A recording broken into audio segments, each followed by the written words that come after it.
नमस्ते बच्चों। तो हम लोग पीछे इनवर्स ट्रिग्नोमेट्रिक फंक्शन को खत्म किए और अब next chapter limits, continuity and differentiability. तो ये भी चैप्टर बहुत इंपॉर्टेंट, ठीक है ना। तो ये चैप्टर का नाम है limits, continuity and डिफरेंशियलिटी।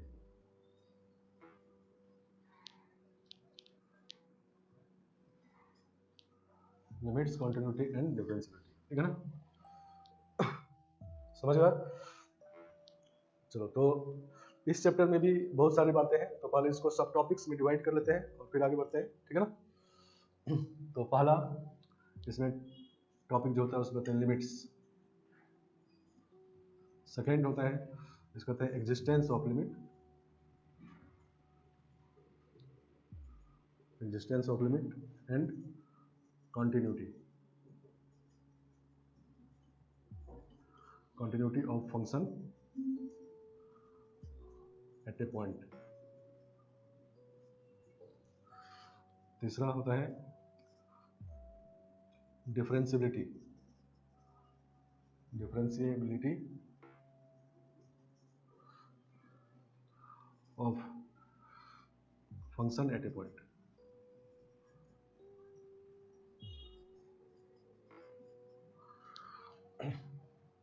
Fourth, relation between continuity and differentiability.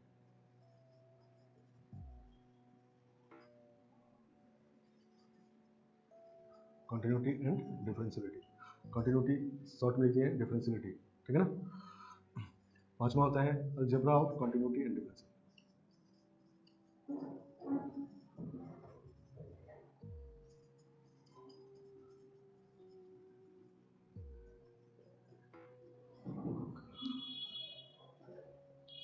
और सिक्स्थ होता है continuity and differentiability of function in an interval.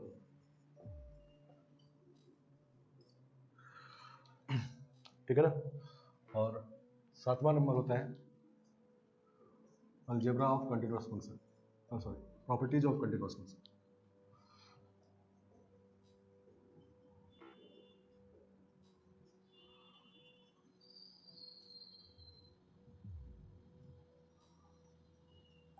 Properties of continuous function. और एट्थ नंबर होता है डिफरेंशिएशन।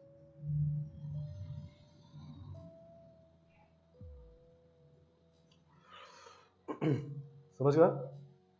तो इसमें इतने सब टॉपिक्स होते हैं, नहीं जैसे फंक्शन में हम लोग 10 एलिमेंट्री फंक्शन किए, फिर उसके बाद और टॉपिक्स थे, नहीं फिर इनवर्स ट्रिग्नोमेट्रिक फंक्शन था। तो इसमें उसी तरह से टॉपिक लिख दिए, लगभग उतना इतना बड़ा है, नहीं तो ये 8 सब टॉपिक्स है इसमें, ठीक है ना। मतलब क्वेश्चन जो आता है वो इन्हीं 8 जगह से आता है, ठीक है ना। समझ गया। तो फिर से वही बात की, जब भी आपको अभी जो पूरा चैप्टर करेंगे हम लोग, तो बाद में जब दिक्कत होने लगे रिवाइज करना हो तो टॉपिक वाइज रिवाइज करेंगे, ठीक है ना। पूरा चैप्टर को करेंगे फिर लेंदी हो जाएगा, ठीक है ना। तो किस टॉपिक में गड़बड़ी है पहले वो आइडेंटिफाई करेंगे और फिर उसको रिवाइज करेंगे, ठीक है ना। तो समझते हैं, पहला टॉपिक लिमिट है। समझ गए, सबसे इंपॉर्टेंट ये है इस टॉपिक में, सबसे यही है इंपॉर्टेंट, ठीक है ना। और आगे इसके आगे सब डिफिनीशन है, समझ, सब डिफिनीशन है, और वो डिफिनीशन लिमिट के फॉर्म में, ठीक है ना। तो लिमिट ही बाद में, एंड में लिमिट ही निकालना है, ठीक है ना। तो लेकिन डिफिनीशन खाली यूज करना है, तो सेकंड और उसके आगे डिफिनीशन है, और डिफिनीशन लिख करके और लिमिट निकालना है, ठीक है ना। समझ गया। तो इसमें हम लोग देखते हैं existence of limit and continuity of function at A point, नहीं किसी पॉइंट पर, गिवन पॉइंट, मान लो x इक्वल टू 2 पर चेक करना है कंटिन्यूअस है कि नहीं, तो ये है। और ये पॉइंट पर डिफरेंशियलिटी है, नहीं, और ये जो है continuity and differentiability of function in an interval है, ठीक है ना। समझ गया। तो पॉइंट पर दिया है, नहीं कि x इक्वल टू 2 पर चेक करिए, x इक्वल टू 3 पर चेक करिए, तो ये कंटिन्यूटी है, तो ये डिफरेंशियलिटी है, तो ये। और अगर कहा जाएगा कि इंटरवल में चेक करिए, जैसे -2 से 5 में चेक करिए, तो तब इंटरवल में चेक करना है तो इसको यूज करेंगे। तो उसमें इंटरवल में इनफाइनाइट पॉइंट्स होते हैं, नहीं समझ गया। तो इनफाइनाइट पॉइंट पे हम लोग चेक तो नहीं कर सकते, इनफाइनाइट टाइम रहेगा, तो उसके लिए हम लोग यूज करते हैं ये सब अलजेब्रा, रिलेशन, नहीं तो ये सब यूज करते हैं, ठीक है ना। अलजेब्रा मतलब कि कोई दो फंक्शन अगर कंटिन्यूअस है तो दोनों का सम कैसा होगा, दोनों का डिफरेंस कैसा होगा, दोनों का कंपोजिट फंक्शन कैसा होगा, कंटिन्यूअस होगा कि नहीं होगा, कब होगा कब नहीं होगा, ये सब अलजेब्रा में डिस्कस करेंगे, ठीक है ना। समझ गया। और रिलेशन में हम लोग देखेंगे कि मान लो कंटिन्यूअस हो गया तो डिफरेंशियलिटी के बारे में क्या कर सकते हैं, या डिफरेंशिएबल हो गया तो कंटिन्यूटी के बारे में क्या कर सकते हैं, ठीक है ना। तो उसके लिए ये टॉपिक है। नहीं, कभी कभी ऐसा होगा क्वेश्चन में कि दोनों चेक करना है, कंटिन्यूटी भी डिफरेंशियलिटी भी, तो अलग अलग आप चेक कर सकते हो, लेकिन टाइम लगेगा। तो जब रिलेशन आपको पता होगा तो एक चेक करके दूसरा कर सकते हैं, ठीक है ना। समझ गए, तो टाइम सेव होगा, ठीक है ना। और उसके बाद कोई फंक्शन अगर कंटिन्यूअस है किसी इंटरवल में तो उसके क्या क्या प्रॉपर्टीज होते हैं, क्या क्या हम कर सकते हैं, वो ये है। और ये डिफरेंशिएशन है, डिफरेंशिएशन आप पीछे पढ़े भी हैं, तो यहाँ पर कुछ क्वेश्चन करेंगे। और फिर इसके आगे जो है चैप्टर, वो नेक्स्ट चैप्टर है एप्लीकेशन ऑफ डेरिवेटिव। उसका नाम ही है एप्लीकेशन ऑफ डेरिवेटिव, मतलब इसी चैप्टर का एप्लीकेशन है, ठीक है ना। समझ गया। तो अगले चैप्टर के लिए भी ये चैप्टर इंपॉर्टेंट, ठीक है ना। और इस चैप्टर में लिमिट इंपॉर्टेंट, ठीक है ना। लिमिट का मतलब समझ गए, लिमिट अच्छे से समझ गए तो समझो इस चैप्टर में कोई दिक्कत नहीं है। आगे सिर्फ डिफिनेशन पता होना चाहिए, ठीक है ना। समझ गया। तो हम लोग स्टार्ट करते हैं फर्स्ट टॉपिक लिमिट से, ठीक है ना। तो इस चैप्टर का बेस है लिमिट, ठीक है ना। लिमिट को ध्यान से समझना है और इसको पूरे चैप्टर में यूज करना है, और इस पूरे चैप्टर को अगले चैप्टर में यूज करना है, ठीक है ना। तो दोनों चैप्टर का समझो बेस है लिमिट, ठीक है ना। चलो, तो यहाँ पर हम लोग समझते हैं एग्जाम्पल से पहले कि consider fx equal to 1 minus 2x, ठीक है ना। ये फंक्शन है, पीछे पढ़ चुके हैं हम लोग, फंक्शन है ये, और इसका डोमेन ऑल रियल नंबर है, नहीं पॉलिनोमियल फंक्शन है, डोमेन आर नहीं। तो मतलब x का कोई वैल्यू पुट कर सकते हैं, नहीं। तो मान लो हम f0 निकालते हैं, तो f0 निकालेंगे तो आएगा 0 पुट कर देंगे इसमें तो 1 आ जाएगा, नहीं। f2 निकालेंगे, f2 निकालेंगे तो 2 पुट कर देंगे तो -3 आ जाएगा। और f ऑफ -1 निकालेंगे तो -1 पुट कर देंगे तो 3 आ जाएगा। तो कोई दिक्कत नहीं होनी चाहिए, नहीं। तो इसको पढ़ते हैं हम लोग value of fx at x equal to 0, एकदम इक्वल टू एग्जैक्टली 0 पर फंक्शन का वैल्यू एग्जैक्टली 1 है, ठीक है ना। और इसी तरह ये एग्जैक्टली 2 पर फंक्शन का वैल्यू एग्जैक्टली -3 है, और एग्जैक्टली -1 पे fx का वैल्यू एग्जैक्टली 3 है, ठीक है ना। अब हम लोग ऐसे लिखते हैं लिमिट एक्सटेंडिंग टू 0 fx, सही ना। तो इसका सबसे पहला मतलब ये होता है कि x नॉट इक्वल टू 0, ठीक है ना। x, इसको पढ़ते हैं हम लोग x टेंडिंग टू 0, ठीक है ना। क्या पढ़ते हैं इसको, x टेंडिंग टू 0, सही ना। तो टेंडिंग टू 0 का मतलब सबसे पहला मतलब कि x 0 नहीं है, ठीक है ना। मतलब 0 की तरफ टेंड कर रहा है, मतलब 0 से थोड़ा छोटा है या थोड़ा बड़ा है, ठीक है ना। तो जब ये लिखा रहे तो इसका मतलब सबसे पहले मतलब समझना है कि 0 तो अब नहीं है, 0 से थोड़ा छोटा या बड़ा है, ठीक है ना। और जब ये वैल्यू fx में पुट करेंगे तो पुट हम 0 ही करेंगे तो फिर से 1 आएगा, लेकिन इस वाले 1 में और इस वाले 1 में अंतर होगा, नहीं। ये एग्जैक्ट 1 है और ये जो है टेंडिंग टू 1 है, सही ना। तो सबसे लिमिट में कंफ्यूजिंग बात यही होता है, इसी बात को नहीं समझते तो कंफ्यूज जाएंगे, फिर दिक्कत होगा कि हम लोग लिमिट में जब x टेंडिंग टू 0 करते हैं तो पुट 0 ही करते हैं, लेकिन ये समझ के पुट करना होता है कि ये 0 पुट नहीं कर रहे हैं, ठीक है ना। समझ गया। सबसे पहली बात ये समझ लें कि 0 हम पुट नहीं कर रहे हैं, 0 से थोड़ा छोटा या बड़ा पुट कर रहे हैं। तो 0 से थोड़ा छोटा या बड़ा पुट करेंगे तो ये जो 1 आएगा, ये 1 भी एग्जैक्ट 1 नहीं आएगा, क्योंकि 1 एग्जैक्ट का मतलब जब 0 एग्जैक्ट होगा, तो 0 एग्जैक्ट नहीं है तो 1 भी एग्जैक्ट नहीं है, तो ये 1 जो है टेंडिंग टू 1 है। तो इसको पढ़ेंगे इस तरह से कि when x tending to 0 fx tending to 1, नहीं। और इसको क्या पढ़ेंगे, when x equal to 0 then fx equal to 1, ठीक है ना। समझ गया। तो सबसे इंपॉर्टेंट बात इस पूरे चैप्टर में हम लोग ये यूज करेंगे, टेंडिंग वाला पुट करेंगे 0 ही, लेकिन ये मन में रख के पुट करेंगे 0 नहीं पुट कर रहे हैं, ठीक है ना। 0 से थोड़ा छोटा है बड़ा पुट कर रहे हैं, या 1 पुट करें तो 1 से थोड़ा छोटे से निकालना हो, limit x tending to 2, limit x tending to 2 fx, तो पुट करेंगे इसमें 2 ही, लेकिन ये सोच के पुट करेंगे एग्जैक्ट 2 पुट नहीं कर रहे, तो ये -3 ये भी आएगा, लेकिन इस वाले -3 और इस वाले में अंतर होगा, ये टेंडिंग टू -3 है, नहीं। पढ़ेंगे इसको when x tending to 2 fx tending to -3, नहीं। और इसी तरह से अगर लिमिट x टेंडिंग टू -1 निकालते हैं तो fx का वैल्यू 3 आएगा, तो ये टेंडिंग टू 3 है, ठीक है ना। समझ गया। तो इस तरह से बात समझना है, लिमिट का मतलब क्लियर होना चाहिए, ठीक है ना, कि ये जो लिखते हैं और ये जो लिखते हैं दोनों में अंतर है, ठीक है ना। चलो एक और एग्जांपल से इसको समझते हैं। Consider f x equal to x square minus 9 upon x minus 3। तो इसका जब डोमेन निकालेंगे तो आएगा आर माइनस 3। नहीं, रेशनल फंक्शन है, इसका डोमेन निकालना पता है। तो हम लोग अगर f3 निकालने जाए तो कहेंगे नॉट डिफाइंड, ठीक है ना, f3 इज नॉट डिफाइंड, ठीक है ना।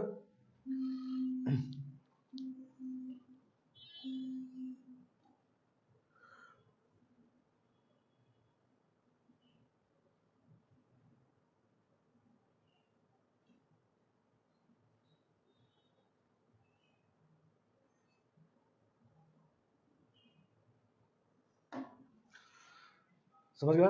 और यहीं पर अगर हम लोग को लिमिट x टेंडिंग टू 3 निकालना होगा एफ एक्स,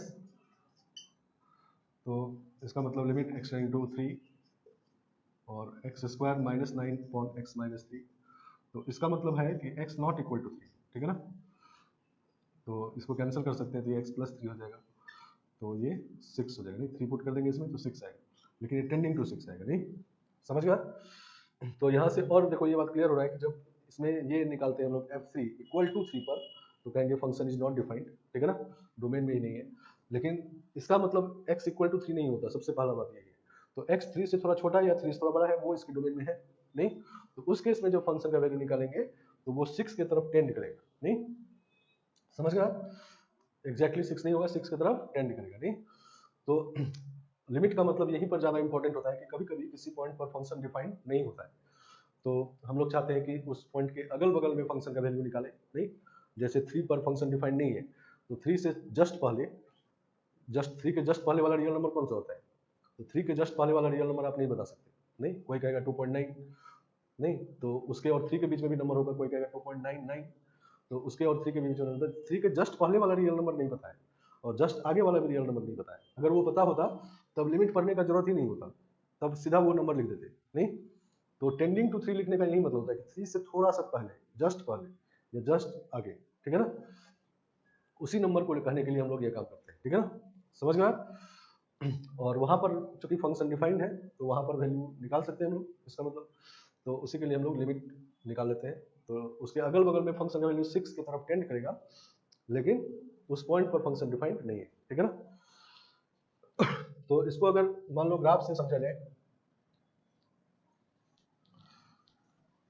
तो ग्राफ में क्या है ये,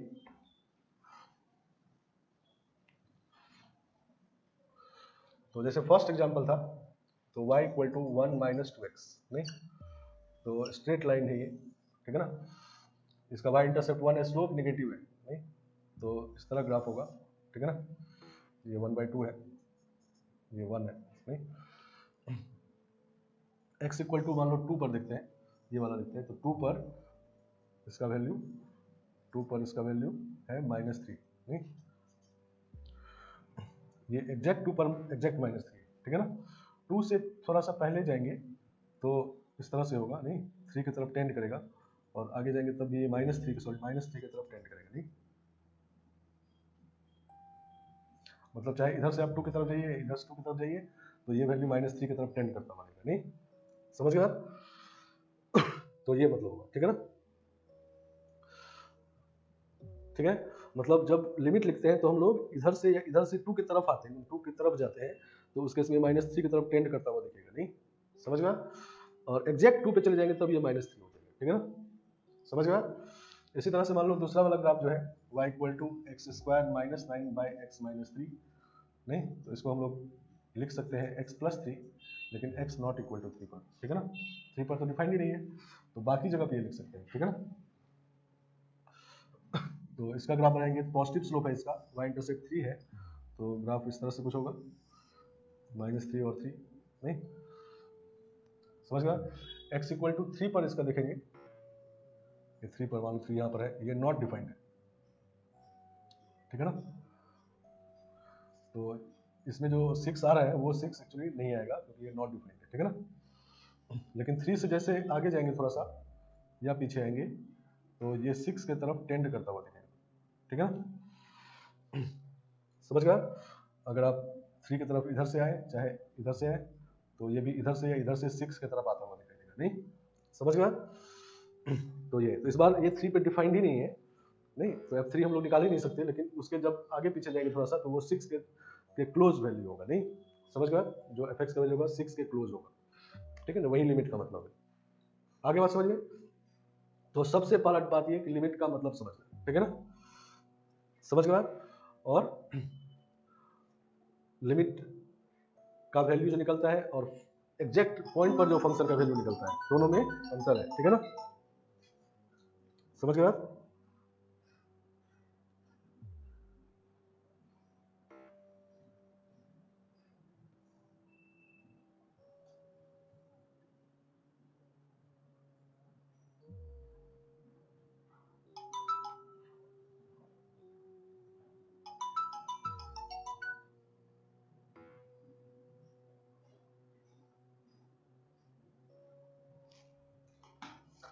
समझ गए आप।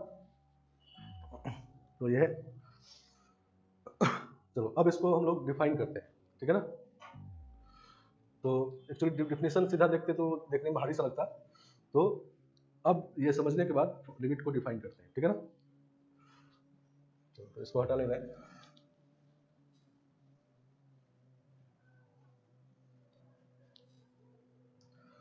तो limit x tending to a fx equal to l means, ठीक है ना, x टेंडिंग टू a पर fx का लिमिट l तब कहते हैं if there exist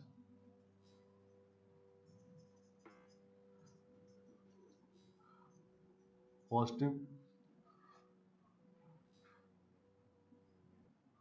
real number epsilon है epsilon such that if there exists positive epsilon and delta such that if 0 is less than x minus a is less than delta, then x minus fx minus l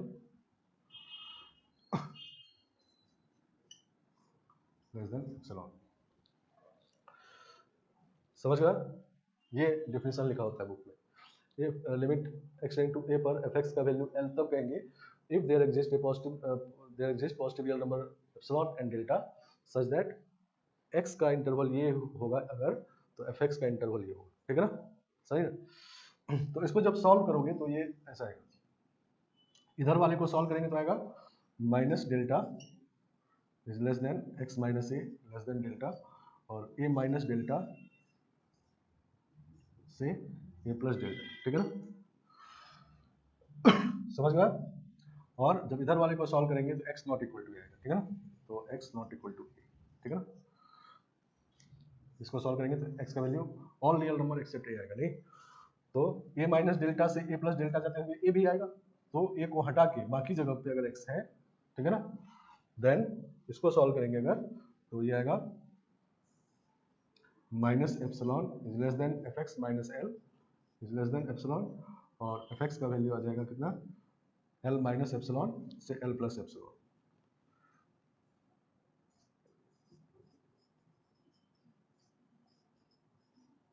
सही ना। इसमें F X का value L भी आ सकता है, ठीक है ना, एल माइनस एप्सिलॉन से एल प्लस एप्सिलॉन जाएगा तो एल भी आएगा, नहीं तो एक्स का एक्स टेंडिंग टू ए जब लिखते हैं तो ये बात क्लियर है कि एक्स का वैल्यू ए नहीं होता, ए माइनस डेल्टा से ए प्लस डेल्टा होता है, नहीं जैसे एक्स टेंडिंग टू 3 लिखे हैं तो एक्स का वैल्यू 3 नहीं है, 3 माइनस डेल्टा से 3 प्लस डेल्टा के बीच में, नहीं इसके बीच में है। और उस केस में एफ एक्स का वैल्यू जो होता है वो एल माइनस एप्सिलॉन से एल प्लस एप्सिलॉन के बीच में होता है, नहीं ये समझो एल है तो एल माइनस एप्सिलॉन से एल प्लस एप्सिलॉन के बीच होता है, इसमें एल भी आ सकता है, ठीक है ना।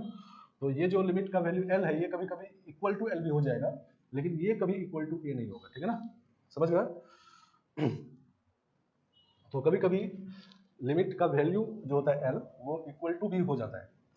अभी जो दो एग्जांपल देखो उसमें टेंडिंग था, जैसे इस क्वेश्चन में टेंडिंग टू 6 है, जब x टेंडिंग टू 3 है तो fx टेंडिंग टू 6 है, पीछे वाले में भी टेंडिंग टू -3 था, लेकिन कभी कभी किसी फंक्शन में ऐसा होगा कि fx इक्वल टू भी हो जाएगा l के, नहीं, लेकिन x हमेशा ये सोचना है कि a नहीं है, a माइनस डेल्टा से a प्लस डेल्टा के बीच में, लेकिन a को छोड़ के, ठीक है ना।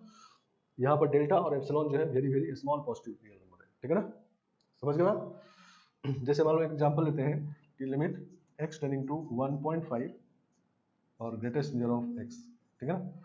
तो इसका मतलब x 1.5 नहीं है, तो 1.5 से थोड़ा सा छोटा है या थोड़ा सा बड़ा है, तो 1.5 से थोड़ा पीछे जाएंगे तभी इसका वैल्यू 1 आएगा, 1.5 से थोड़ा बड़ा जाएंगे तभी 1 आएगा, तो ये 1 हो गया, नहीं तो इस बार ये इक्वल टू 1 है,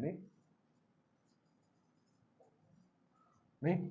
या कोई कांस्टेंट फंक्शन ले लेते हैं, मान लो लिमिट x टेंडिंग टू 1 है और 2 ले लिए, नहीं तो ये तो हमेशा 2 ही आएगा, नहीं इक्वल टू 2 आएगा। तो जो लिमिट का वैल्यू l आता है वो कभी कभी इक्वल हो जाता है, कभी कभी नहीं भी होता है, ठीक है ना, समझ गए। लेकिन ये बात हमेशा है कि एक छोड़ के ये के आगे पीछे है, ठीक है ना, आगे क्लियर। तो लिमिट का मतलब ये है, ठीक है ना। चलो अब आगे बढ़ते हैं। पहला इंपॉर्टेंट बात ये है कि लिमिट का मतलब समझना, यही कंफ्यूजिंग है इस चैप्टर में, क्योंकि इसमें वैल्यू हम लोग फंक्शन में पुट करते हैं a, लेकिन ये समझ के पुट करना होता है कि ये a नहीं है, सबसे पहला बात ये समझिए और फिर पुट करिए। और fx में जब पुट करेंगे तो fx का वैल्यू भी जो भी आया मान लो 2 3 4 वो टेंड करेगा या कभी कभी इक्वल भी हो जाएगा, ठीक है ना, वो l इक्वल भी हो सकता है, ठीक है ना। चलो तो अब क्या होता है कि जैसे अभी हम लोग का एग्जांपल था कि limit x tending to 3x square minus 9 by x minus 3, नहीं तो जब इसको पुट किया यहाँ पर तो ये 0/0 आ गया, नहीं सही ना। तो जब 3 पुट किया तो ये तो क्लियर है कि 3 एग्जैक्ट 3 नहीं है, तो ये जो 0 आया ये भी टेंडिंग 0 है, नहीं इस केस में टेंडिंग 0 होगा, और ये भी 0 टेंडिंग 0 है, नहीं 0 की तरफ टेंड करता हुआ है, ठीक है ना। तो इस फॉर्म को कहते हैं इंडिटरमिनेट फॉर्म, ठीक है ना, समझ गए आप, इसको कहते हैं इंडिटरमिनेट फॉर्म, ठीक है ना। तो इंडिटरमिनेट फॉर्म एक फॉर्म है 0/0, ऐसे और भी फॉर्म्स है, तो देखते हैं हम लोग इंडिटरमिनेट फॉर्म कौन कौन से इंडिटरमिनेट फॉर्म्स।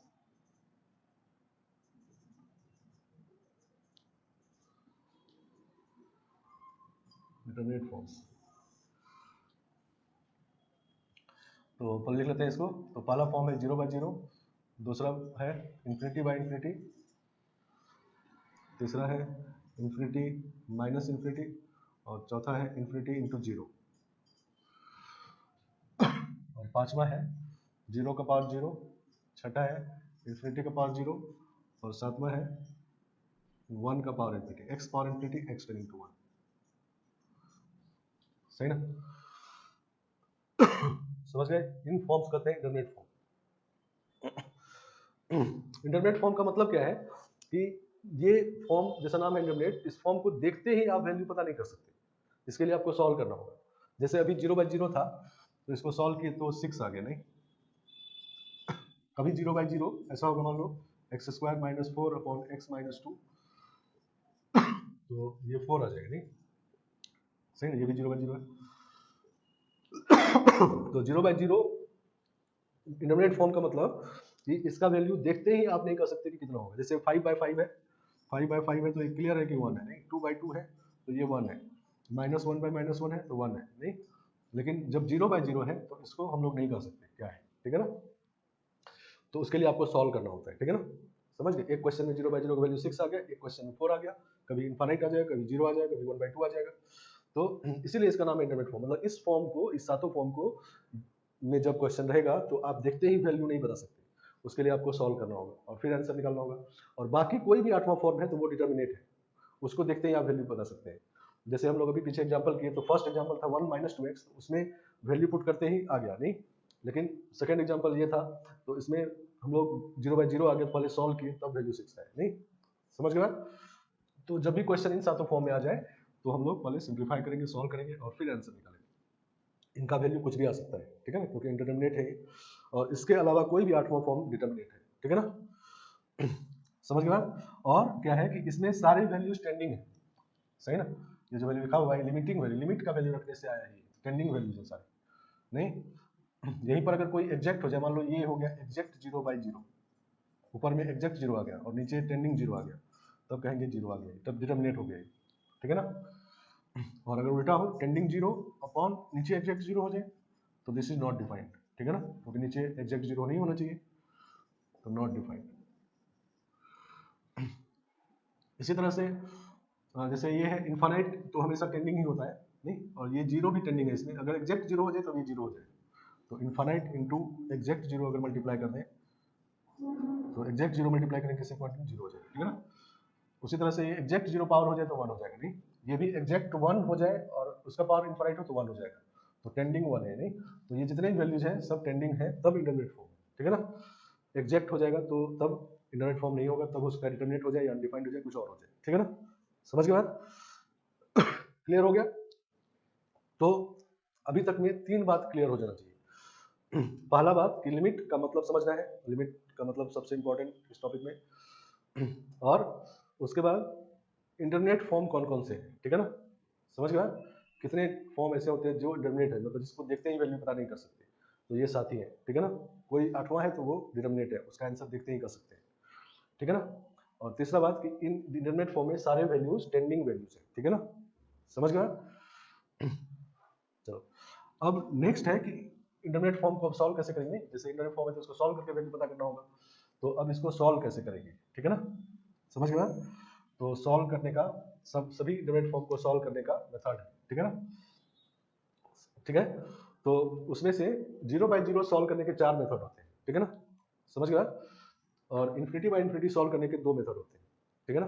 तो टोटल 6 मेथड हुए, 4 और 2, और बाकी 5 जो बच गए हैं उसमें अपना कोई मेथड नहीं है, इन पांचों फॉर्म को इन्हीं दोनों में फॉर्म में कन्वर्ट करके इन्हीं दोनों का ही मेथड यूज करते हैं, ठीक है ना। समझ गया। तो सॉल्व करने वाला मेथड जो है वो जीरो बाय जीरो में चार मेथड, सबसे ज्यादा मेथड जीरो बाय जीरो का होता है, ठीक है ना। और चारों इंपॉर्टेंट होते हैं, ऐसा नहीं कोई एक करेंगे तो सब क्वेश्चन सॉल्व हो जाएगा। तो चार मेथड जीरो बाय जीरो के और दो मेथड इनफाइनाइट बाय इनफाइनाइट के, और बाकी पांच में इंटरमीडिएट फॉर्म में कोई अपना मेथड नहीं है, उसको इन्हीं फॉर्म में कन्वर्ट कर लेते हैं। कन्वर्ट कैसे करते हैं वही उसका मेथड है, और कन्वर्ट करने के बाद इन्हीं दोनों का 6 मेथड यूज करते हैं, ठीक है ना। जब इसमें बन जाएगा तो इसका 4, जब इसमें बन जाएगा तो इसका 2। आ गया समझ में। चलो, तो पहले हम लोग जीरो बाय जीरो के चारों मेथड पढ़ेंगे, और चारों मेथड का ये भी समझेंगे। कभी कभी कोई क्वेश्चन दो मेथड से सॉल्व हो जाएगा, कभी एक ही मेथड से सॉल्व होगा, ठीक है, इसलिए चारों मेथड जानना जरूरी, ठीक है ना। और कब किसको यूज करना है ये भी बताते चलेंगे, और प्रैक्टिस करेंगे तब ये पता चलेगा, ठीक है ना। समझ गए आप। तो जीरो बाय जीरो को सॉल्व करने का मेथड देखेंगे, ठीक है ना।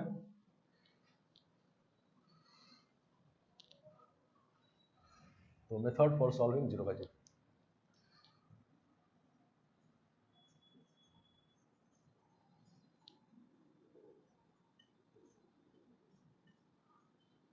सही ना। तो इस जैसा हम लोग बात करें तो पीछे इस चैप्टर में सबसे इंपॉर्टेंट है लिमिट वाला टॉपिक, लिमिट। और लिमिट में इंपॉर्टेंट है एकदम चार बेसिक बात, तीन अभी पढ़े, चौथा ये, ठीक है ना। चार बेसिक बात। पहला बात कि लिमिट का मतलब समझना, ठीक है ना। नहीं, ये बहुत ही कंफ्यूजिंग बात है इस चैप्टर में, और यही मतलब समझना है कि पुट करते हैं ए, लेकिन ये समझ के पुट करते हैं कि ये नहीं है वो, ठीक है ना। लिमिट का मतलब समझना। फिर इंटरमीडिएट फॉर्म कौन कौन से हैं, नहीं, ये याद रहना चाहिए एकदम। ऐसा नहीं कि आप डिटरमिनेट को इंटरमीडिएट समझ गए, इंटरमीडिएट को इंटरमीडिएट समझ लिए और आंसर निकालते गए, सब गलत होता गया। तो दूसरा बात ये, और तीसरा बात इंटरमीडिएट फॉर्म में वैल्यूज ट्रेंडिंग होते हैं, ठीक है ना, एग्जैक्ट नहीं होते, ठीक है ना, ट्रेंडिंग होते हैं। और चौथा बात इंटरमीडिएट फॉर्म को कैसे सॉल्व करते हैं, ठीक है ना। समझ गया। तो ये बात जब चारों समझ गए तो ये चैप्टर बहुत ईजी हो जाएगा, ठीक है ना। तब आगे कहीं दिक्कत नहीं होगा, आगे सिर्फ डिफिनेशन और ये चारों यूज करते रहना है। चलो, तो जीरो बाय जीरो सॉल्व करने के चार मेथड है, और इसीलिए सबसे ज्यादा important zero by zero limit ही होता है, ठीक है ना। अगर आप क्वेश्चन लिमिट का क्वेश्चन सॉल्व करोगे, मान लो 25 क्वेश्चन सॉल्व किए, अगर उसमें मान लो 5 डाउट हो गए तो देखोगे उसमें 3 से 4 डाउट जीरो बाय जीरो के ही होंगे। ये जीरो बाय जीरो में डाउट ज्यादा क्यों होता है, क्योंकि इसके चार मेथड होते हैं, और आप ये चाहते हो कि कोई एक ही या दो मेथड यूज करके हम सारा क्वेश्चन करें, तो वहाँ इसे दिक्कत होता है, फिर नहीं होता है सॉल्व, ठीक है ना। चारों मेथड से 25-25-25-25% क्वेश्चन आते हैं, नहीं। मान लो आप एक मेथड पे ज्यादा कमांड है आपको, तो आपको 25% क्वेश्चन सॉल्व होगा। दो मेथड पे अगर कमांड है तब 50% क्वेश्चन सॉल्व होगा। तीन मेथड पे कमांड है 75, और चारों का चारों मेथड पे जब तक कमांड नहीं है तब तक 100% क्वेश्चन सॉल्व नहीं होगा, ठीक है ना। और इनफाइनाइट बाय इनफाइनाइट के दोनों मेथड बहुत इजी होते हैं, उसमें इनफाइनाइट बाय इनफाइनाइट लिमिट में दिक्कत नहीं होता है। दिक्कत तभी होगा जब आप लिमिट का मतलब सब ये पहले वाला तीन बात नहीं समझ रहे होंगे, ठीक है ना। और बाकी में कोई दिक्कत नहीं है, अगर आपको जीरो बाय जीरो बना हुआ है तो जीरो बाय जीरो में कन्वर्ट कर लेंगे तो बन ही जाएगा, ठीक है ना। इनफाइनाइट बाय इनफाइनाइट वाला इजी होता है, कन्वर्ट हो जाएगा तो उससे बन जाएगा, ठीक है ना। तो लिमिट निकालने वाला क्वेश्चन में सबसे इंपॉर्टेंट फॉर्म होता है जीरो बाय जीरो, ठीक है ना। समझ गए? तो इसके चारों मेथड को ध्यान से समझना है, ठीक है ना। तो पहला मेथड है फैक्टराइजेशन, ठीक है। तो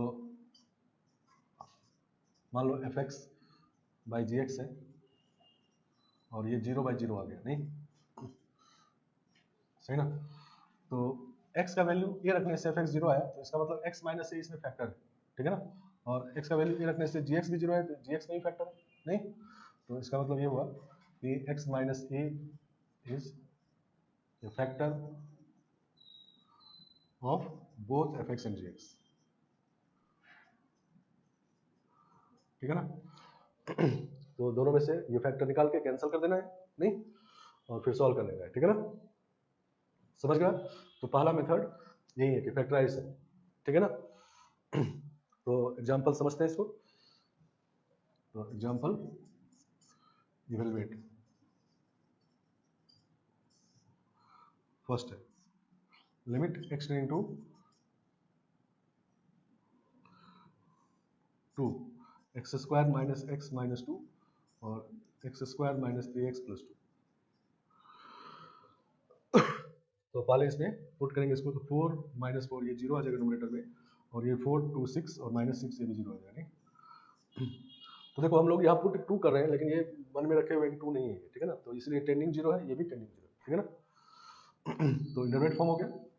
तो पहला मेथड यूज करते हैं, मतलब फैक्टराइजेशन। तो x माइनस 2, एक्स का वैल्यू 2 रखने से 0 आया, तो x माइनस 2 से फैक्टर होगा, क्लियर है। तो x माइनस 2 फैक्टर निकालते हैं इसमें, तो x minus 2 x plus 1 upon, इसको फैक्टराइज करेंगे तो x माइनस 2 एक्स माइनस 1, ठीक है ना। तो यही 0 वाला कैंसिल कर देना है, नहीं, क्योंकि ये टेंडिंग टू 0 है, तो ये एग्जैक्ट 0 नहीं है, नहीं, टेंडिंग 0 है, तो टेंडिंग 0 कैंसिल कर सकते हैं। अगर एग्जैक्ट 0 हो रहा होता तो नॉट डिफाइंड लिखते नीचे में, ठीक है ना। तो 2 पुट कर देंगे, ये 3 2 प्लस 1 अपॉन 2 माइनस 1, तो 3 आ गया, नहीं। तो इस क्वेश्चन में 0/0 का वैल्यू 3 आ गया, नीचे एक बार 6 आ गया था, सही ना, एक बार 4 आ गया था और इस बार 3 आ गया।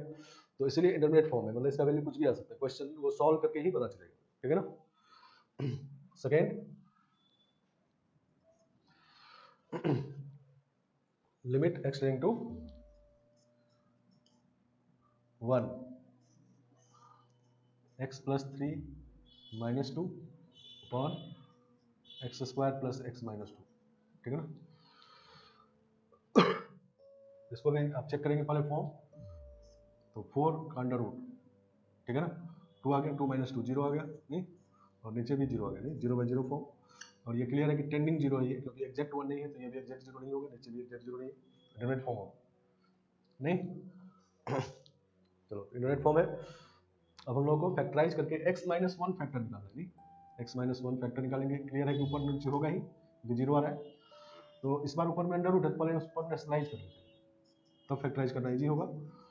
तो रेशनलाइज करने पहले, तो under root x plus 3 minus 2 और मल्टीप्लाई करना होगा इसमें, under root x plus 3 plus 2, और नीचे ये तो फैक्टराइज हो जाएगा x प्लस 2 एक्स माइनस 1, और ये डिवाइड भी करना होगा, root x plus 3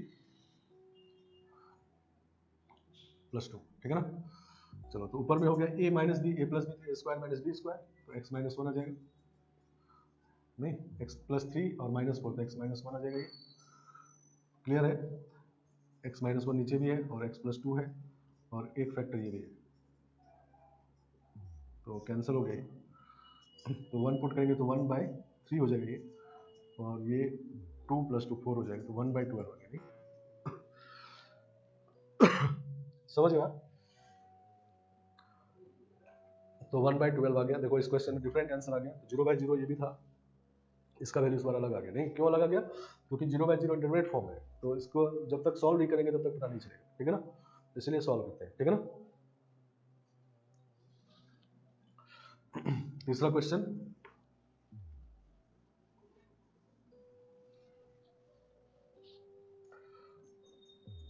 limit x tending to 2 x square minus x plus 2 x minus 1 upon x square minus 1, ठीक है ना। तो पहले हम लोग ऐसा नहीं करेंगे, फैक्टराइज करना शुरू करें, पहले फॉर्म चेक करेंगे। तो ये हो गया 4 माइनस 2 माइनस 1, तो 1 आ गया, नहीं, और नीचे 4 माइनस 1 3 आ गया, तो ये आंसर हो गया नहीं, क्योंकि ये इंडेफिनिट फॉर्म है ही नहीं। तो जो 7 में से कोई 7 के अलावा 8वां आ गया तो वो आंसर है नहीं। अब ऐसा ऐसा नहीं कि लिमिट का क्वेश्चन है तो इसमें भी अब कुछ करने लगे नहीं। तो सबसे पहला काम क्या होना चाहिए कि लिमिट का क्वेश्चन है, पहले फॉर्म चेक करेंगे इंडेफिनिट फॉर्म है कि नहीं, ठीक है ना। और अगर है तब उसके हिसाब से मेथड यूज करेंगे। 0/0 का भी हम लोग सॉल्व कर रहे हैं नहीं। और अगर सातों फॉर्म में से कोई फॉर्म आया ही नहीं तो सीधा आंसर आ गया नहीं। तो सबसे पहला काम लिमिट में क्या होना चाहिए, लिमिट क्वेश्चन में, कि फॉर्म चेक कर लें। फॉर्म चेक ना करके आप पहले ही कुछ कुछ करना शुरू कर दोगे तो वो ज्यादा क्वेश्चन गलत होगा, फिर कुछ समझ नहीं आएगा, ठीक है ना। समझ गए आप, क्योंकि फॉर्म के हिसाब से ही मेथड होता है। और कभी कभी ऐसा होगा कि इंडेफिनिट फॉर्म होगा ही नहीं, तब तो करने की जरूरत ही नहीं है, ठीक है ना। सीधा आंसर आ गया, जैसे इस क्वेश्चन में सीधा आंसर आ गया। ऐसा नहीं कि अब इसको फैक्टराइज करने लगे झूठ मूठ का, ठीक है ना। तो लिमिट का क्वेश्चन जब मिले तो पहला स्टेप फॉर्म चेक करें, और ठीक से फॉर्म चेक करने के बाद उस फॉर्म के हिसाब से मेथड यूज करें, ठीक है ना। तो अभी हम लोग 0/0 सॉल्व कर रहे हैं, उसके चारों मेथड यूज करें। तो उसमें पहला मेथड है फैक्टराइजेशन, उसको यूज कर रहे हैं। चलो तो नेक्स्ट क्वेश्चन लिखते हैं। चलो, limit x tending to 2 x + 6 का क्यूब रूट -2 अपॉन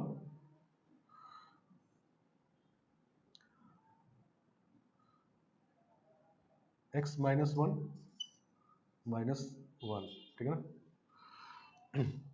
चलो तो इस तरह से, चलो इसका वैल्यू निकालना है तो पहले फॉर्म चेक करेंगे। चलो पुट करते हैं इसमें। तो 2 + 6 8 का क्यूब रूट 2 आ जाएगा, 2 - 2 0 हो जाएगा, न्यूमरेटर 0 हो गया। डिनोमिनेटर में 2 पुट करेंगे तो 1 - 1 0 आ जाएगा, 0/0 फॉर्म है इस बार, सही ना। तो x - 2 हम लोग फैक्टर निकालेंगे न्यूमरेटर में भी डिनोमिनेटर में भी, और फिर कैंसिल करके फैक्टर आंसर निकालेंगे नहीं। समझ गए। तो लेकिन यहाँ फैक्टर निकालने में पहले रेशनलाइज करना होगा। तो नीचे तो स्क्वायर रूट है, तो इसको रेशनलाइज करने के लिए स्क्वायर करना होगा। तो a - b है तो a + b मल्टीप्लाई डिवाइड कर देंगे तो स्क्वायर होके स्क्वायर रूट हट जाएगा। लेकिन इसको रेशनलाइज करने के लिए क्यूब करना होगा नहीं, ये क्यूब रूट है तो क्यूब करेंगे तब रेशनलाइज होगा। तो क्यूब करने के लिए इधर मल्टीप्लाई करना होगा क्या, तो हम लोग समझेंगे इधर a - b और मल्टीप्लाई करना होगा a² + ab + b², तब होगा ये a³ - b³ और तब ये क्यूब रूट हटेगा नहीं। समझ गए।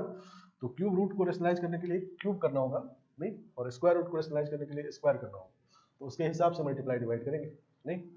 तो यहाँ पर लिखेंगे हम लोग limit x tending to 2 x + 6 का पावर 1/3 - 2, क्या मल्टीप्लाई करना होगा, तो ये a - b है तो a² मतलब x + 6 का power 2/3 plus ab 2x + 6 power 1/3 और प्लस b² मतलब 4, और नीचे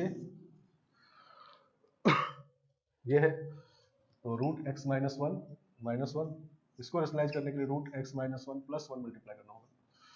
तो ऊपर में ये मल्टीप्लाई किए तो डिवाइड करना होगा, नीचे ये मल्टीप्लाई किए तो ऊपर डिवाइड करना होगा नहीं। तो वो टर्म यहाँ पर लिख देते हैं।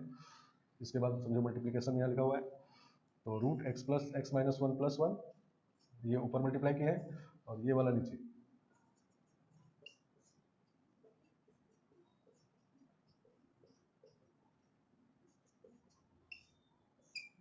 सही ना। चलो ऐसा करने के बाद ऊपर में रेशनलाइज जाएगा, मतलब ये हो जाएगा a - b a² + a + b, तो a³ - b³ हो गई। a³ करेंगे तो क्यूब रूट हट जाएगा तो x + 6 आ जाएगा, और -b³ करेंगे तो 8 आ जाएगा, और नीचे a - b a + b तो a² मतलब x - 1 हो जाएगा और -1 हो जाएगा, ठीक है ना। और मल्टीप्लाइड बाय ये बचेगा और रूट x - 1 + 1 ऊपर में, और नीचे ये पूरा बचेगा x + 6 का power 2/3 plus 2 times x + 6 power 1/3 और +4, ठीक है ना। चलो तो देखो इसको सॉल्व करेंगे तो x - 2 आ जाएगा, और ये भी x - 2 है तो कैंसिल हो गई, ठीक है ना। यही हम लोग चाहते थे, फैक्टर निकाल कैंसिल करें। अब वैल्यू पुट कर देते हैं, तो 2 पुट करेंगे तो ये 1 1 2 हो जाएगा ऊपर, और नीचे देखो ये 8 का पावर 2/3 है, 8 का पावर 2/3 मीन्स 4 हो जाएगा, और 2 इंटू 8 का पावर 1/3 है, 2 है 2 2 4 ये भी हो जाएगा, और +4 तो 2/12 तो 1/6 आ गया। आया समझ में। तो इस बार 1/6 आ गया नहीं, सबसे डिफरेंट आ गया नहीं। तो 0/0 इंडेफिनिट फॉर्म है, इसका वैल्यू कुछ भी आ सकता है, जब तक सॉल्व नहीं करेंगे तब तक पता नहीं चलेगा, ठीक है ना।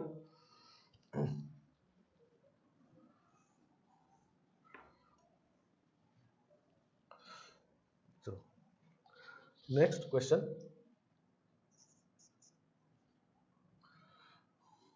Limit x tending to pi 4 cos square 2x अपॉन 1 माइनस साइन 2x।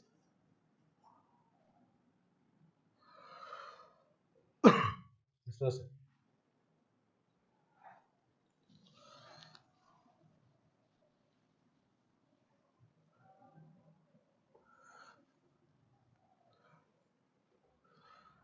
चलो नेक्स्ट नंबर है ये क्वेश्चन नंबर 5।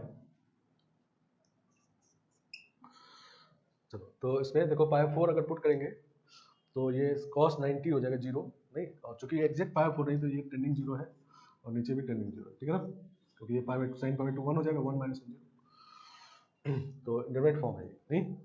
तो हमारा एम ये है कि फैक्टर निकाले जीरो वाला और कैंसिल कर दें, फिर वैल्यू निकाल लें, नहीं, समझ के बाद। चलो तो देखो निकालते हैं, limit x tending to pi 4, ये होता है cos x minus sine x, नहीं, cos square x minus sine square x, cos 2x होता है और इसका होल स्क्वायर है, ठीक है ना। और नीचे 1 माइनस साइन 2x को लिख सकते हैं, देखो 1 को लिख देते हैं हम लोग cos square x plus sign square x, और ये है 2 साइन x cos x, नहीं, तो a square plus b square minus 2ab, तो cos x minus sine x का होल स्क्वायर, नहीं।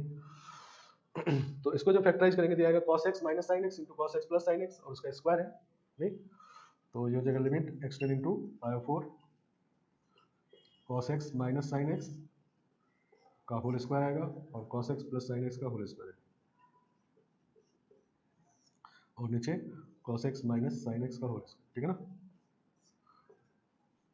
तो पाई 4 जब रखेंगे तो ये जीरो हो रहा है, नहीं, ये कैंसिल हो जाएगा, ठीक है ना। यही जीरो वाले को कैंसिल करना है, जीरो वाले को ध्यान से देखते रहना कौन जीरो बना, और इसी को कैंसिल करने की कोशिश करना है। जो नॉन जीरो है उस पर ध्यान नहीं देना, ये तो सीधा वैल्यू दे देगा, नहीं। तो अब पुट करते हैं इसमें, तो 1/√2 प्लस 1/√2 √2 हो गया, उसका स्क्वायर है, तो √2 का स्क्वायर तो 2 आ गया, नहीं, आ गया समझ में, ठीक है ना। तो 6th नंबर,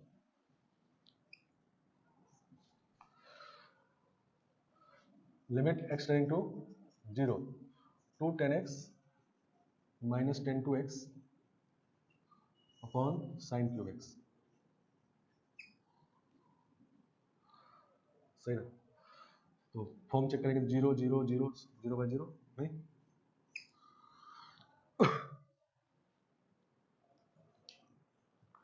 0/0 फॉर्म है। चलो तो हम लोग कहेंगे कि जीरो वाला फैक्टर जो है कैंसिल कर लें, तो 10 2x का फॉर्मूला होता है और 10x sin x by cos x भी होता है, तो sin x में इसको cos x बना लेते हैं, और जीरो ये हो रहा है sin 2x, तो कैंसिल करने की कोशिश करते हैं, ठीक है ना। तो लिमिट x टेंडिंग टू 0, ये है 2 10x माइनस 10 2x का फॉर्मूला होता है 2 10x upon 1 minus 10 square x upon sine cube x।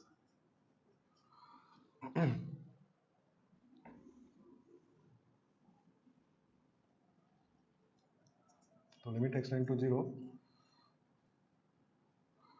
2 10x common आ गया, नहीं, 2 10x कॉमन आ गया, और नीचे 1 माइनस 10 स्क्वायर एक्स एलसीएम हो गया ये, तो यहाँ बचेगा 1 माइनस 10 स्क्वायर एक्स और -1, नहीं, यहाँ -1 हो जाएगा अपॉन साइन क्यूब एक्स, तो 1 1 कैंसिल हो गया,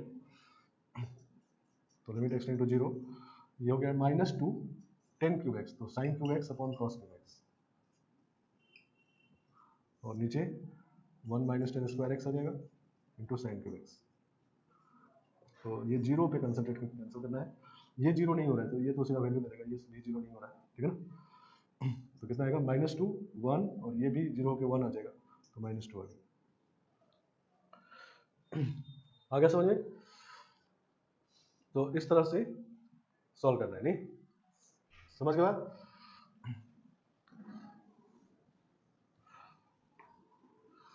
देखो algebra of limit, next algebra of limit.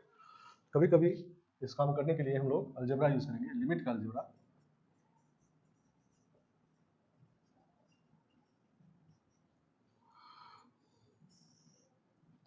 तो first limit x tending to a और fx प्लस gx अगर है, तो इसको लिख सकते हैं limit x tending to A F x plus limit x tending to A ji x, सही ना। मतलब दो फंक्शन को ऐड करके लिमिट निकालना हो तो लिमिट निकाल के भी ऐड कर सकते हैं, एक ही बात है, नहीं माइनस तो minus limit x tending to A F X into G X है, तो limit x tending to A F X into limit x tending to A ji X लिख सकते हैं प्रोडक्ट में। और तीसरा limit x tending to A F X by G X है, limit x tending to A F X by limit x tending to A ji x, सही ना। जब ये एग्जैक्ट जीरो नहीं होना चाहिए, ठीक है ना, टेंडिंग जीरो हो सकता है, एग्जैक्ट जीरो नहीं हो सकता, ठीक है ना। और इसी तरह से पावर में भी है तभी लिख सकते हैं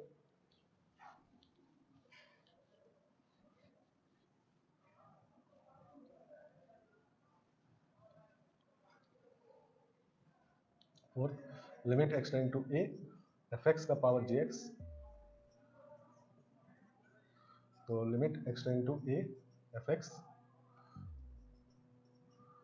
का power limit x tending to A ji X, ठीक है ना, ये कर सकते हैं। मतलब कुल मिला के बात ये है कि हम लोग x का वैल्यू जैसे a पुट करना हो तो दोनों में पुट कर, दोनों को सम करके पुट करें या पुट करके सम करें, एक ही बात है। तो लिमिट भी वैल्यू ही है, एग्जैक्ट a नहीं है, a के थोड़ा पीछे आगे वाला वैल्यू है, तो उसमें भी ये काम सब कर सकते हैं, ठीक है ना। लेकिन इंटरमीडिएट फॉर्म में आ जाए तब ये काम नहीं करना है। मान लो मेरा कहने का मतलब ये है कि हमको लिमिट निकालने के लिए मिला नहीं, और हम लोग ये निकाल, मान लो प्लस वाला है, माइनस वाला भी हट भूल जाओ, प्लस वाला है तो प्लस वाला है तो ये निकाले और ये निकाले, प्लस वाला है, मान लो इसका वैल्यू 2 निकल गया, इसका वैल्यू 3 निकल गया, तो 2 प्लस 3 5 हो गया, इसका मतलब प्लस वाले का वैल्यू 5 हो गया, ठीक है ना। तो ये काम कर सकते हैं। लेकिन कभी कभी ऐसा होगा कि जब ये अलग अलग हम किए तो इसका वैल्यू आ गया इन्फानाइट और इसका वैल्यू आ गया माइनस इन्फानाइट, तो इन्फानाइट प्लस वाला ले रहे हैं, तो इन्फानाइट माइनस इन्फानाइट आ गया, तो इंटरमीडिएट फॉर्म होता है, तो उसको इन्फानाइट माइनस इन्फानाइट जीरो नहीं होता है, ठीक है ना। इन्फानाइट माइनस इन्फानाइट क्या होता है, इंटरमीडिएट फॉर्म, उसको सॉल्व करेंगे तब आंसर पता चलेगा, ठीक है ना, समझ गए आप। तो जब इंटरमीडिएट फॉर्म आ जाए तब फिर हम लोग अलग अलग ना करके फिर इकट्ठा करके सॉल्व करेंगे, ठीक है ना। हाँ, अगर इन दोनों को अलग अलग करने से इंटरमीडिएट फॉर्म नहीं बना तब आप अलग अलग कर लो, ठीक है ना। जैसे मान लो प्रोडक्ट वाला ये है, तो मान लो इसको हम ऐसा लिख करके सॉल्व किए इसको, तो इसका वैल्यू 2 आ गया, इसका वैल्यू 5 आ गया, नहीं तो 2 इंटू 5 10 आंसर हो गया, नहीं तो इसका वैल्यू 10 आ गया। लेकिन कभी कभी ऐसा होगा कि अलग अलग किए और इसका वैल्यू आ गया इनफाइनाइट और इसका वैल्यू आ गया जीरो, नहीं तो infinite into zero intermediate form है, नहीं तो उस केस में हम लोग इनफाइनाइट इंटू जीरो को फिर से इकट्ठा करके सॉल्व करेंगे, ठीक है ना, समझ में। तो उस केस में ऐसा नहीं लिखे कि इनफाइनाइट इंटू जीरो जीरो हो गया, ये नहीं है, ठीक है ना।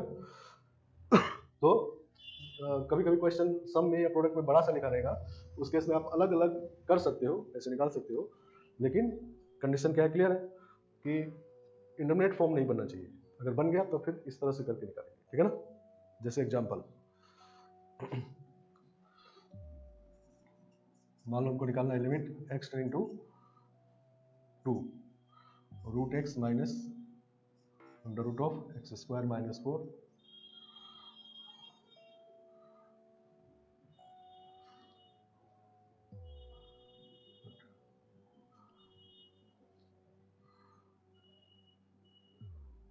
Under root of x minus 2 और minus root 2 by under root of x square minus 4, ठीक है, ऐसा है। तो 2 जब पुट करेंगे तो ये 2 ये जीरो हो जाएगा, ये भी जीरो हो जाएगा, जीरो बाई जीरो फॉर्म है, नहीं सही ना। तो एक तरीका तो ये है कि इसको हम लोग इकट्ठा करके सॉल्व करें, लेकिन अब हम लोग इसको देखो अलग अलग ऐसा कर लेते हैं, x tending to 2 root x minus root 2 by under root x square minus 4, इसको अलग कर लिए, minus limit x tending to 2 root of x minus 2 by x square minus 4, ठीक है ना। तो अब ये भी जीरो बाई जीरो अलग से है, ये भी जीरो बाई जीरो अलग से है, दोनों को सॉल्व करते हैं, ठीक है, दो क्वेश्चन हो गया। तो इसको सॉल्व करेंगे तो ये आ जाएगा रूट एक्स प्लस 2,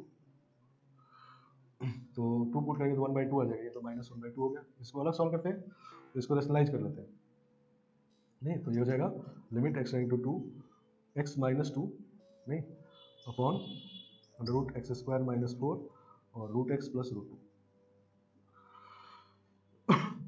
अब x माइनस टू का रूट फैक्टर यहाँ से कैंसिल होगा, तो यहाँ पर बचेगा रूट x माइनस टू और यहाँ root x plus two,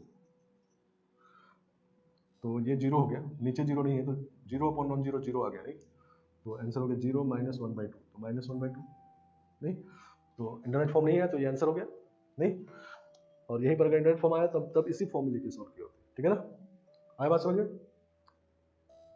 clear. तो जब बड़ा सा लिमिट का क्वेश्चन हो तो उसमें ये सब यूज अलजेब्रा कर सकते हैं, बशर्ते कि इंटरमीडिएट फॉर्म नहीं बनेगी, ठीक है ना, समझ गया। जैसे नेक्स्ट एग्जांपल है कि मान लो हमको लिमिट निकालना है x इंटू जीरो और x इंटू वन कर लेते हैं और x square minus plus x minus one minus two upon x minus one, ठीक है ना। तो इसमें देखो क्या हो रहा है कि लिमिट एक्स इंटू वन, अब हम लोग मान लो ये करते हैं कि इसके साथ अलग डिवाइड कर देते हैं, x square plus x by x minus one minus two by x minus one, ऐसा करते हैं। तो अब ये नॉन जीरो अपॉन जीरो, तो इन्फानाइट माइनस इन्फानाइट हो जाएगा, नहीं ठीक है ना, तो इसमें अलग अलग नहीं करेंगे, ठीक है ना, इसमें फिर इसको ऐसा करके तब सॉल्व करें, तो इसमें सीधा फैक्टराइज हो जाएगा, तो ये एक्स प्लस टू आ जाएगा, तो थ्री आंसर होगा, नहीं तो अलजेब्रा यूज करके सेपरेट कब करना है कब नहीं ये क्लियर हो गया, हो जाना चाहिए, ठीक है ना। चलो फैक्टराइजेशन ये फर्स्ट मेथड था, नहीं लेकिन इसका यूज लिमिटेड क्वेश्चन में हो सकता है, जैसे मान लो ये सेम टाइप के फंक्शन है, अलजेब्रिक फंक्शन है तो फैक्टर निकालेंगे तो कैंसिल हो जाएगा, नहीं लेकिन कभी कभी ऐसा होगा कि ऊपर में अलजेब्रिक फंक्शन जीरो हो रहा है, नीचे ट्रिग्नोमेट्रिक फंक्शन जीरो हो रहा है, तो आप फैक्टर निकाल भी लोगे तो कैंसिल नहीं होगा, ठीक है ना। तो जब सेम टाइप के फंक्शन हो न्यूमरेटर डिनोमिनेटर में जीरो होने वाले सेम टाइप के फंक्शन हो तो उस केस में फैक्टर निकाल के कैंसिल कर सकते हैं, तो फैक्टराइजेशन यूज कर सकते हैं। लेकिन जब डिफरेंट टाइप के फंक्शन जीरो हो रहे हैं, ठीक है ना, न्यूमरेटर में अलग जीरो फंक्शन हुआ, अलजेब्रिक फंक्शन नीचे ट्रिग्नोमेट्रिक फंक्शन या एक्सपोनेंशियल फंक्शन जीरो होगा, तो फैक्टर निकाल भी लेंगे तो कैंसिल नहीं होगा, तो ऐसे केस में फिर नेक्स्ट मेथड है, बाकी तीन मेथड बचा हुआ है तो उसको करेंगे, ठीक है ना, तो नेक्स्ट वीडियो में हम लोग उसको देखेंगे, ठीक है ना।